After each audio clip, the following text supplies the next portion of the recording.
Haiti's reputation as a failed state is growing.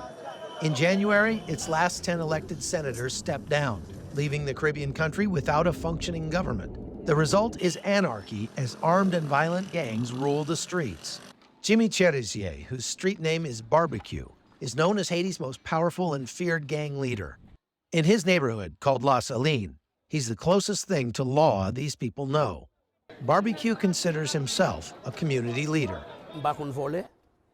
I'm not a thief. I'm not involved in kidnapping. I'm not a rapist. I'm just carrying out a social fight to claim a better life for all the people in the world. Better known internationally as a criminal, his G9 gang took control of this Haitian fuel depot late last year, while it caused even more misery in a place already described by residents as hell on earth. He says they did it to try and force change. You, in your country, if you were living in these conditions as in La Saline, if you saw the conditions in which our people are living, wouldn't you revolt? With little to no organized government, Haiti's embattled police force is virtually powerless. In January alone, 15 cops died battling the gangs. That sparked violent protests from the police themselves. We need a revolution. We need to have a bloodbath. We're in the streets to fight for our brothers and sisters who are victimized by the bandits, and we have to take to the streets every day to get what we want. The violence has forced many U.S. missions here to severely curtail work in the country. In 2019, Dr. Doug Burbella was on his 35th mission trip here when gang members shot him at a roadblock.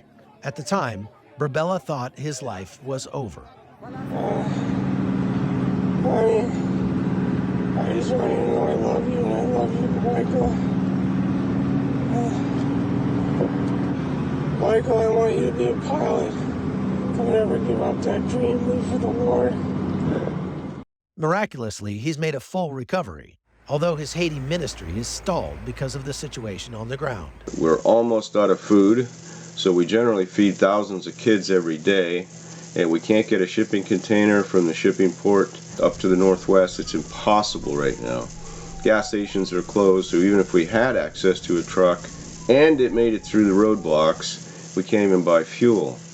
With options dwindling, many Haitians are fleeing across their shared border with the Dominican Republic, including some of Dr. Burbella's friends. And they're in fear for their lives. They watch people get killed in front of their house in Port-au-Prince, so we helped them flee to the DR.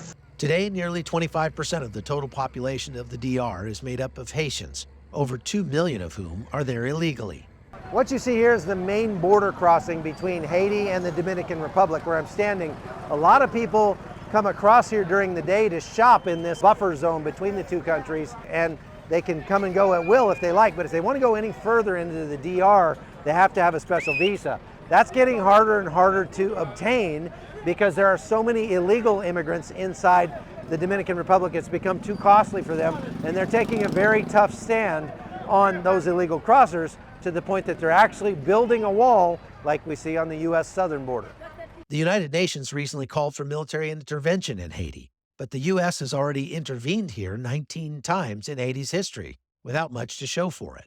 For his part, Dr. Burbella says there's only one way things will improve. Apart from military intervention from another country, I would say revival.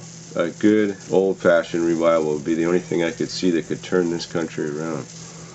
From the Haitian border in the Dominican Republic, I'm Chuck Holton for CBN News.